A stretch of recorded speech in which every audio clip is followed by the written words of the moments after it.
Hello everyone. Today let us understand the first chapter of social science, that is equality, a key features of democracy.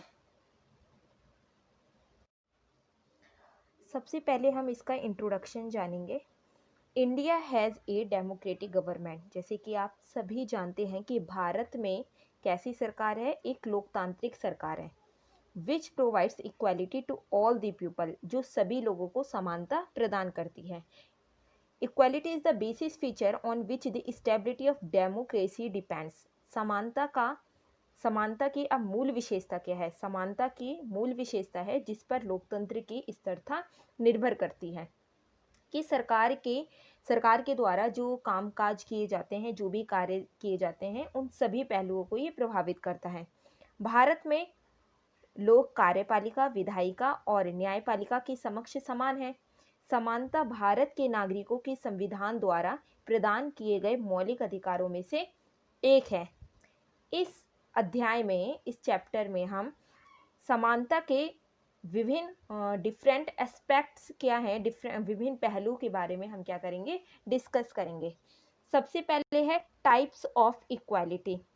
तो there are 3 types of equality: political equality, economic equality and social equality.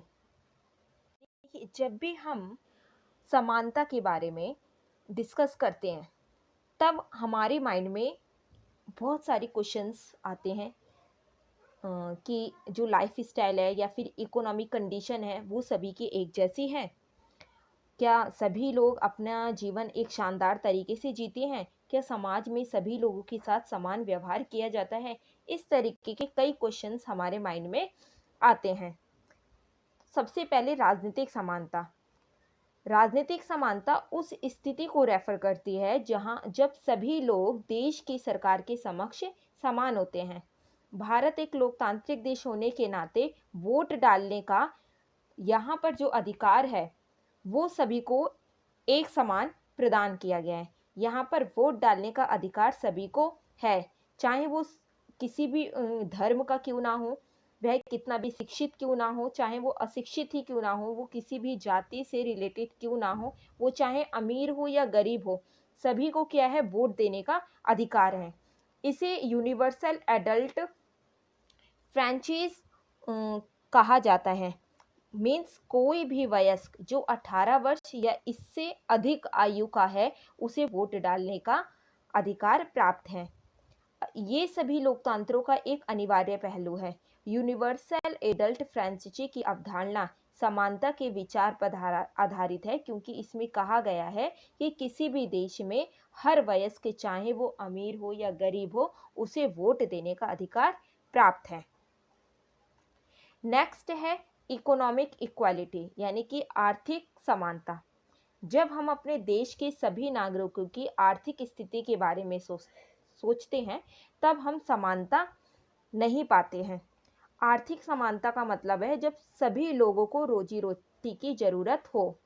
जब हम अपने चारों ओर देखते हैं तो हम देखते हैं कि हमारे देश के अधिकांश लोग गरीबी रेखा को पूरा करने के लिए उपलब्ध आवश्यक संसाधनों के बराबर नहीं जा पाते हैं। उनके पास अपनी दैनिक ज़रूरतों को पूरा करने के लिए भी पर्याप्त धन नहीं है, या ये लोग अल्प राशि वाले होते हैं, या जॉब कर रहे होते हैं, या मध्यम से ही वो छोटी आय अर्जित करते हैं।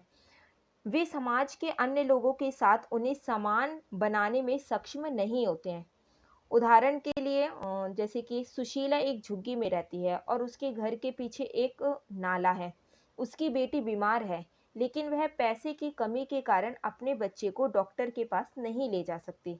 यदि वह अपने नियोक्ता से पैसे उधार लेती है तो अंत में वह फिर से साधारण क्लिनिक में लंबी लाइन में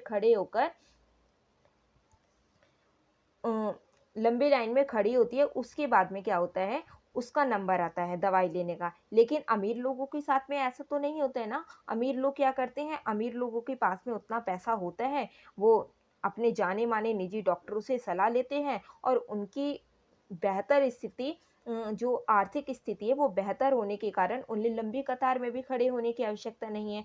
इसलिए आर्थिक समानता सच्चे अगर इसको किया जाए तो आर्थिक समानता एक जैसी नहीं है, क्योंकि जो गरीब लोग हैं उनकी स्थिति अच्छी नहीं है और जो अमीर लोग हैं उनकी जो दैनिक जीवन है वो काफ़ी अच्छा है।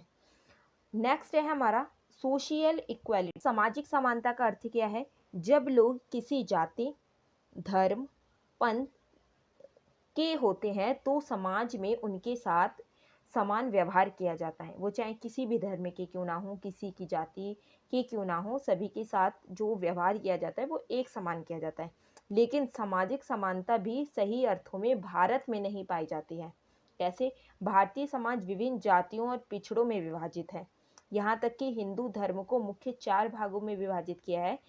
कौन कौन से हैं? ब्राह्मण, क्षत्रिय, वैश्य और शूद्र। जो शूद्र के साथ में व्यवहार किया जाता है, भेदभाव किया जाता है, जो कि निम्न मानक कार्य के कारण उनके द्वारा जो काम किया जाता है वो काफ़ी निम्न किया जाता है, इसलिए शूद्रों के साथ में भेदभाव किया जाता है। इनको क्या कहते हैं? इनको दलित भी कहा जाता है। दलित एक ऐसा शब्द है जिसे निचली जातियों के लिए संबोधित किया जाता है, निचली जातियों के लिए इसको यूज़ किया जाता है। दलित लोगों को हर जगह असमानता की समस्या का सामना करना पड़ता है, जैसे कि स्कूलों में उनके बच्चों को पढ़ने में उनके साथ जो दूसरे बच्चे हैं, अमीर लोगों के जो बच्चे हैं वो नहीं बैठने देते हैं। मंदिरों में उनके साथ दुर्व्यवहार किया जाता है, उन्हें परमिशन ही नहीं है वहाँ जाने की। सार्वजनिक स्थानों, ऐसे बहुत सारे पब्लिक प्लेस हैं जिन पे दलित लोगों को असमानता का सामना करना पड़ता है। ओम प्रकाश वाल्मीकि जो एक प्रसिद्ध दलित लेखक हैं, इन्होंने क्या किया था? ओम प्रकाश ने जूटान के नाम से अपनी आत्मकथा लिखी है। जूटान के नाम से उस पुस्तक में वे अपने स्कूल के शिक्षकों द्वारा उनके साथ उनके साथ किए गए भेदभाव के बारे में बताता है और कैसे उसे अपने सहपाठियों के साथ अध्ययन करने के बजाय स्कूल के स्वीप करने का आदेश दे दिया, स्कूल में झाड़ू लगाने का आदेश दे दिया। ये सभी उन्होंने बताया था।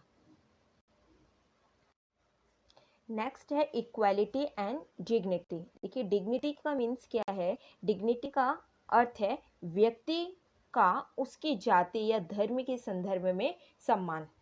जब व्यक्तियों के साथ में असमान व्यवहार किया जाता है तो उनकी गरिमा का उल्लंघन होता है, जैसे कि ओम प्रकाश वाल्मीकि के साथ में हुआ था। जब वे छोटे थे और स्कूल में पढ़ रहे थे, जहां उनके शिक्षक ने उन्हें पढ़ाई के बजाय स्कूल में क्या करने का आदेश दे दिया था? स्वीप करने का आदेश दे दिया था। और उनकी नीची जाति के कारण ओम प्रकाश वाल्मीकि के स्कूल के साथी और शिक्षकों ने उनकी गरिमा को बुरी तरीके से चोट पहुंचाई और उन्हें ये महसूस कराया कि स्कूल में अन्य सभी छात्रों क्या हैं? छात्रों के बराबर हैं, जबकि उनके साथ दुर्व्यवहार किया जा रहा था। गरीब लोगों की जो जाति होती है, जाति की वजह से जाति के लोगों की जो समाज के अन्य लोगों की तुलना में अपने निम्न स्तर के कारण अक्सर उल्लंघन किया जाता है। समाज के सभी लोग समान सम्मान और प्रतिष्ठा के पात्र होते हैं, चाहे वो गरीब हो, चाहे वो अमीर हो, चाहे किसी भी जाति से संबंधित क्यों ना हो, लेकिन सभी लोग चाहते हैं कि उनके साथ जो व्यवहार किया जाए वो सम्मान पूर्वक अधिकार के हैं, क्योंकि सभी लोग सम्मान और प्रतिष्ठा के अधिकारी हैं और हमें अपने समाज के सभी लोगों को समान सम्मान भी देना चाहिए। क्योंकि अगर हम जो भी कार्य करना चाहते हैं तो सबसे पहले हमें खुद से प्रारंभ करना चाहिए। नेक्स्ट है इक्वालिटी एंड इंडियन डेमोक्रेसी, समानता और भारतीय लोकतंत्र। सरकार ने समानता सुनिश्चित करने के लिए कई प्रयास किए हैं। हर कोई किसी भी जाति धर्म से संबंधित क्यों ना हो, लेकिन सभी के लिए जो कानून बनाया गया है वो समान बनाया गया है। सभी को जो न्याय मिलेगा वो एक समान मिलेगा। भारत का संविधान प्रत्येक व्यक्ति को समान मानता है। ये कहना आसान नहीं है कि असमानता मौजूद है, ऐसा नहीं होता, लेकिन भारतीय लोकतंत्र में सभी व्यक्तियों की समानता के सिद्धांत को मान्यता दी गई है। इससे पहले निम्न जाति के लोगों को भेदभाव से बचाने के लिए कोई कानून नहीं था। जैसे कि पहले भी बताया था कि हमारा जो संविधान है, हमारे संविधान के अनुसार जो कानून बनाया गया था उसमें समानता के कानून को भी शामिल किया गया था। समानता की इस मान्यता में संविधान में निम्नलिखित कुछ प्रावधान शामिल किए गए। पहला, प्रत्येक व्यक्ति कानून के समक्ष समान है, अर्थात राष्ट्रपति से एक घरेलू कार्यकर्ता तक सभी को समान कानूनों का पालन करना होगा। दूसरा, किसी भी व्यक्ति को उसके धर्म, जाति, जन्मस्थान या लिंग के आधार पर कोई भी भेदभाव नहीं किया जाएगा। तीसरा, सार्वजनिक स्थान जैसे कि खेल के मैदान, होटल, दुकान और बाजार, इन सभी में सबको जाने की अनुमति प्राप्त है, सभी को जाने का अधिकार प्राप्त है। सभी व्यक्ति जनता के लिए जो कानून जो कुएं बनाए गए हैं, सड़क बनाए गई हैं, स्नान घाट बनाए गए हैं, इन सभी का उपयोग सभी लोग करेंगे। अस्पृश्यता को तो पूरी तरीके से समाप्त कर दिया गया है। अस्पृश्यता को अब ये इसके लिए एक कानून बनाया गया था, एक एक्ट बनाया गया था और इस एक्ट के अनुसार किसी भी पर्सन के साथ कोई भी भेदभाव नहीं किया जाएगा, क्योंकि ये एक्ट जाति के आधार पर इसमें भेदभाव किया जाएगा, तो इस एक्ट को पूरी तरीके से खत्म कर दिया है। सरकार ने 2 उपायों को लागू करने के लिए समानता को यहाँ पर लागू किया था। इसके लिए काफ़ी लॉ भी बनाए गए हैं और गवर्नमेंट प्रोग्राम्स और स्कीम्स भी बनाई गई हैं। मेकिंग लॉ में अस्पृश्यता अधिनियम के अनुसार कोई भी व्यक्ति जाति के आधार पर किसी के साथ कोई भेदभाव नहीं करेगा, और अगर कोई ऐसा करता भी है तो ये एक दंडनीय अपराध होगा और उसे कानून के द्वारा पनिश भी किया जाएगा। अगर अस्पृश्यता जो अधिनियम है उसको अगर कोई फॉलो करता है तो उसे कानून के द्वारा दंडित किया जाएगा। सेकंड जो है वो था सरकार के कार्यक्रमों और योजनाओं द्वारा जो कदम उठाए गए हैं, जैसे कि उसमें से एक मिड डे मील भी है। इसमें क्या गया, इसमें प्राथमिक स्कूलों में जो हमारे गवर्नमेंट स्कूल हैं उसमें बच्चों को खाना प्रोवाइड किया जाता है। ये गवर्नमेंट प्रोग्राम्स और स्कीम्स के अंडर में आता है। सरकार ने अवसर की समानता बनाए रखने के लिए कई प्रयास किए हैं। अभी बहुत कुछ करना बाकी भी रह गया है, क्योंकि कई स्कूलों में दलित बच्चे आज भी अपनी निम्न जाति के कारण भेदभाव और दुर्व्यवहार का सामना करते हैं। निम्न जाति के लोग के साथ दुर्व्यवहार या भेदभाव का मुख्य कारण यह है कि लोगों का रवैया बहुत धीरे धीरे बदलता है। हालांकि लोग जानते हैं कि भेदभाव कानून के खिलाफ है, फिर भी ये प्रथा चली आ रही है। वे अपनी जाति, धर्म, विकलांगता, आर्थिक स्थिति के आधार पर लोगों के साथ में असमान व्यवहार करते रहते हैं। ये केवल तब होता है जब लोग ये मानने लगते हैं कि कोई भी व्यक्ति नीचा नहीं है और यह है कि हर व्यक्ति के समान के साथ में एक वास्तविक व्यवहार करने का हकदार है। अगर ऐसा व्यक्ति सोचने लगते हैं तो समानता का व्यवहार वो खुद करने लगते हैं। अगर इसी तरीके से सभी लोग सोचने लगे तो किसी के साथ भी असमानता का व्यवहार नहीं किया जाएगा।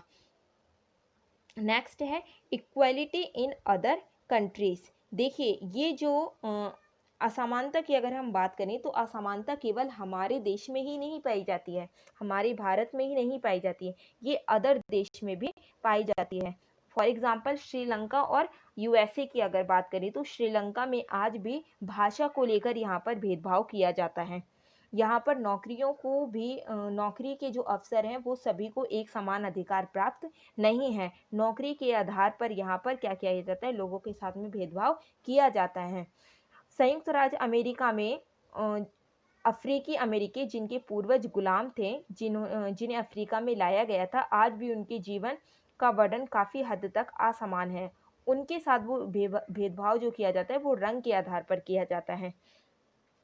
इसके लिए 1950 में एक एक्ट भी बनाया गया था। अफ्रीकी अमेरिकन को नागरिक अधिकार आंदोलन के रूप में जाना जाता है। 1964 के नागरिक अधिकार अधिनियम ने जाति, धर्म और राष्ट्रीय मूल के आधार पर भेदभाव को प्रतिबंधित किया था और इसमें ये कहा गया था कि सभी स्कूल अफ्रीकी अमेरिकी बच्चों के लिए स्कूल ओपन किए जाएंगे, खोले जाएंगे और सभी बच्चों को शिक्षा प्राप्त करने का समान अधिकार प्राप्त होगा। स्कूल में किसी के साथ में, किसी भी बच्चे के साथ में कोई दुर्व्यवहार नहीं किया जाएगा और शिक्षा के जो अवसर हैं वो भी सभी को समान अधिकार प्राप्त होंगे।